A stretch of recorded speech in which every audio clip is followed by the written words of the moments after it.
So suppose you happen to take such a tree and cut it, it would be a very tortured tree.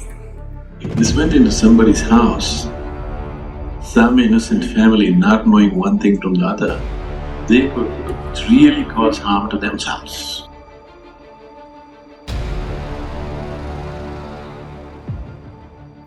In India, there are people who practice their occult art on trees. You heard of this? They'll practice their occult art. They need some subject to practice on. They'll make the trees actually bleed, red blood coming out. I've seen this with my own eyes. They'll do all kinds of things to the trees. So suppose you happen to take such a tree and cut it, it would be a very tortured tree. If this went into somebody's house, some innocent family not knowing one thing from the other, they could really cause harm to themselves. Usually, in India, carpentry is traditionally taught. Now, of course, they're being taught in schools and things. This particular community, which is generally in South India called acharis, they're taught how to feel the wood.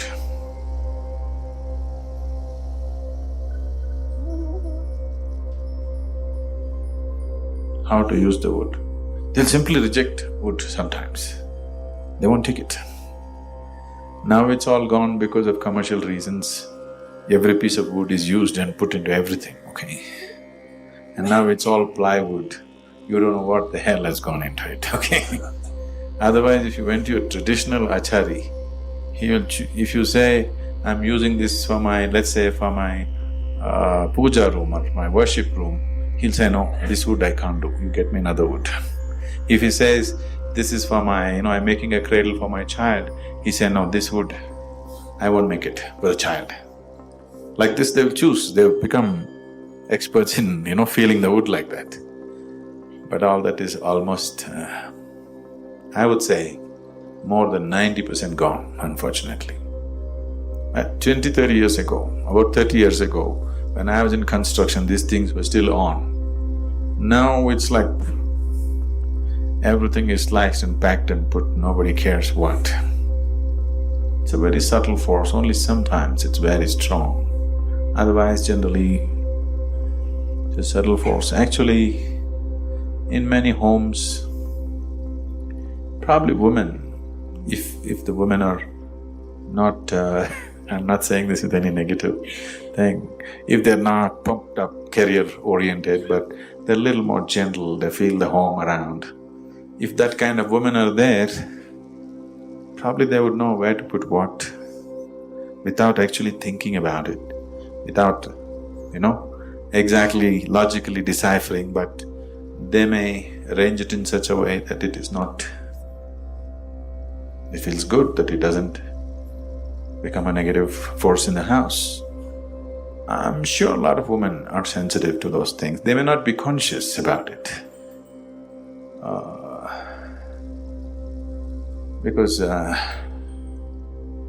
I've particularly seen an aunt of mine who would spend hours changing positions, little bit like this, little bit like that, little bit like this, till she feels… I'm like that too. I have to move things all around. It has to be like that, because if you're sensitive, all these things are real for you. So, life is many dimensions. How much are you willing to explore? That rich your life is. Whether you cook or you do carpentry or you sweep the floor, there are a million ways to do the same thing. Yes? There are a million different ways to do the same thing. It's not the same thing in everybody's hands, isn't it? It is not the same thing. So, if we do not pay attention, nothing is there. Everything is stone and mud only. If you pay attention, everything becomes something else. How much attention? How keen is your attention? How much attention do you think life deserves? That's a big question. How much attention do you think life deserves? How much? Everything that you have, isn't it? If you pay attention, everything is exotic, everything is fabulous, everything is magnificent. Everything is a doorway to the divine. If you don't pay attention, everything is just stone and mud.